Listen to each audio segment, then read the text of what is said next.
मैं पिछले वीडियो में आपको बेसिक केमिस्ट्री बताया था। आज नया सिलेबस हमारा शुरुआत किया जा रहा है। तो पहला चैप्टर है हमारा ठोस अवस्था, सॉलिड स्टेट। तो इसके पहले हमने पिछले दिन बताया था कि पदार्थ की 3 अवस्थाएं होती है, ठोस, द्रव, गैस, और चौथी अवस्था प्लाज्मा होती है। ठोस, द्रव, गैस के बारे में तो आप लोग जान चुके होंगे। प्लाज्मा अवस्था की एक बार चर्चा कर लेते हैं। प्लाज्मा अवस्था, प्लाज्मा अवस्था क्या होता है? गैस आप लोग समझ रहे होंगे, ठोस, द्रव।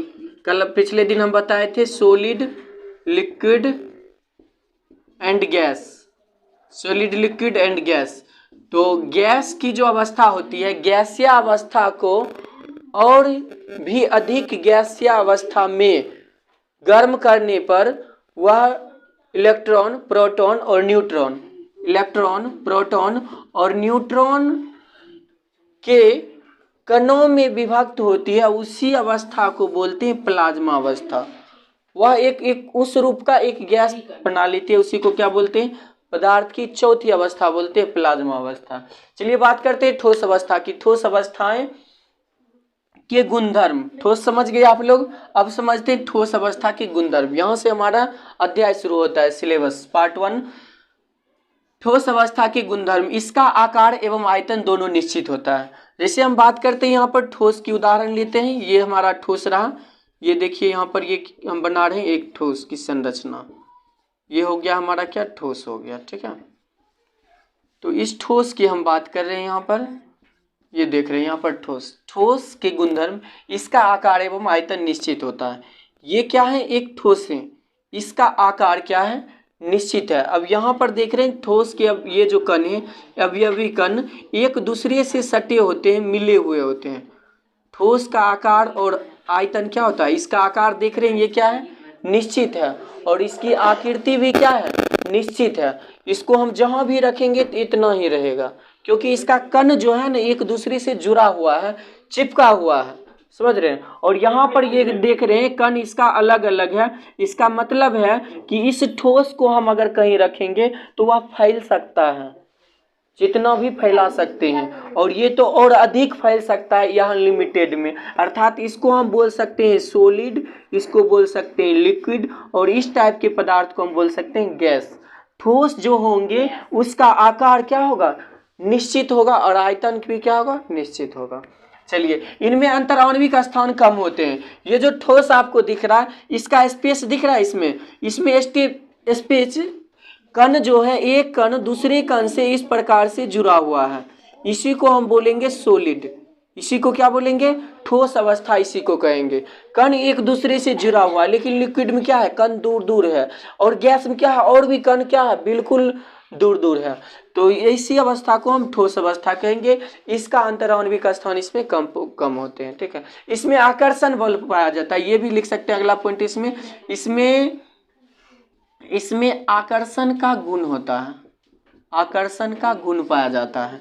अर्थात ये कण जो है एक दूसरे के साथ चिपके हुए, किस कारण? इसमें चुंबकीय गुण बोल सकते हैं, आकर्षण गुण होता है। तो ठोस अवस्था आपने समझा। अब अगला समझते हैं हम लोग ठोस के प्रकार, ठोस अवस्था के प्रकार, ठीक है। ठोस अवस्था के प्रकार, ठोस का प्रकार। ठोस का 2 प्रकार है, क्रिस्टलीय ठोस और अक्रिस्टलीय ठोस। क्या है? क्रिस्टलीय ठोस और अक्रिस्टलीय ठोस। वैसा ठोस पदार्थ जिसका कोई निश्चित ज्यामितीय आकृति होगा, जिसका कोई क्या होगा? निश्चित ज्यामितीय आकृति। ये देख रहे हैं यहाँ पर आपको क्या मिल रहा है? एक निश्चित ज्यामितीय आकृति मिल रहा है हो, तथा जिसे बराबर भागों में बांटा जा सकता है। जैसे हम बात करते हैं एक रबर की और एक मार्कर की बात करते हैं, पेंसिल और ये पेंसिल हुआ, और एक रबर की बात करते हैं। माना कि एक ये क्या है? रबर है। माना कि ये क्या है? रबर है। तो इसको क्या किया जा सकता है? इसको काटा जा सकता है बराबर भागों में। जैसे यहाँ से काटेंगे, कट जाएगा, ये कट जाएगा, ये कट जाएगा, ये कट जाएगा। लेकिन अगर ये रबर मान लेते हैं, इसको मान लेते हैं रबर है, तो इस रबर को अगर काटेंगे तो फिसल जाएगा, बराबर भागों में नहीं कटेगा। तो इसको हम बोलेंगे अक्रिस्टलीय ठोस, इसको बोलेंगे क्या? क्रिस्टलीय ठोस। उस प्रकार से क्रिस्टलीय ठोस किसको बोलेंगे? वैसा ठोस पदार्थ जिसका कोई निश्चित ज्यामितीय आकृति हो तथा जिसे बराबर भागों में बांटा जा सकता है, उसे क्या बोलेंगे? क्रिस्टल कहेंगे। जैसे बात करते हैं हीरा, ग्रेफाइट, बर्फ, लोहा, नमक, चीनी, क्वार्ट्ज, आयोडीन, तांबा इत्यादि। मुख्य रूप से ये एग्जाम्पल आपके इंपॉर्टेंट है, जो कि एग्जाम में भी उदाहरण के तौर पर पूछे जाते हैं, इसलिए मैंने इसका एक ट्रिक भी बना लिया है। इस ट्रिक को हम नाम देंगे हेगे बल नच के आता। ठीक है, तो यहां पर देख लीजिए, हे से क्या हो गया, हे से हो गया हमारा हीरा, गे से हो गया ग्रेफाइट, ब से हो गया बर्फ, ल से हो गया लोहा, न से हो गया नमक, च से हो गया चीनी, के से हो गया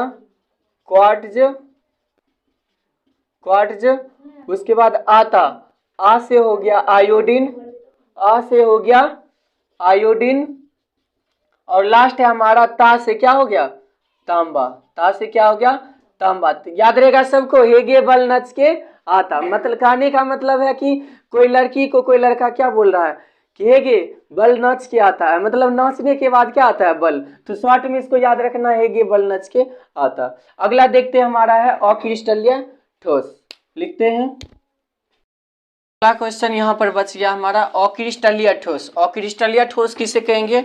अक्रिस्टलीय ठोस वैसा ठोस पदार्थ है जिसका कोई निश्चित ज्यामितीय आकृति नहीं हो, मतलब उसका आकार निश्चित नहीं होगा, है ठोस ही लेकिन उसका क्या होगा, निश्चित आकृति नहीं होगा। जैसे रबर की बात करेंगे, रबर का क्या होगा, अगर दाबेंगे तो थोड़ा सा फैल जाएगा, लेकिन मार्कर को दबेंगे तो उतना ही गर्म रहेगा।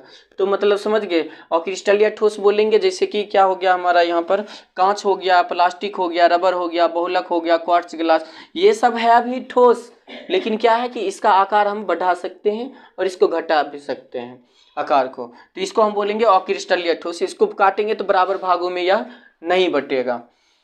अब इसका इसकी शॉर्ट ट्रिक की बात करेंगे, इंपॉर्टेंट जो है उसका मैं बना रहा हूं यहाँ पर। तो इसका शॉर्ट ट्रिक क्या हमारा क्या है, कप रब के, ठीक है, कप रब के, बस इतना शॉर्ट ट्रिक है आपका। तो इसको याद करना है, क से क्या हो गया, क से हो गया कांच, क से क्या हो गया, कांच हो गया, प से क्या हो गया, प्लास्टिक, प से प्लास्टिक, र से क्या हो गया, र से रबर हो गया, ब से क्या हो गया, ब से बहुलक हो गया, अब उसके बाद लास्ट क्या हो गया, क से क्या हो गया, क्वार्ट्ज ग्लास। दोनों में ध्यान रखिएगा, उसमें है क्वार्ट्ज, क्रिस्टलीय ठोस क्वार्ट्ज हो जाएगा, अगर क्वार्ट्ज ग्लास रहेगा तो हो जाएगा आपका कौन, अक्रिस्टलीय ठोस। तो दोनों में डिस्टेंस है, थोड़ा सा ध्यान रखिएगा, आप लोग इसमें कंफ्यूज ज़्यादा होइएगा। ठीक है, तो अगला टॉपिक पर अब चलेंगे हम लोग।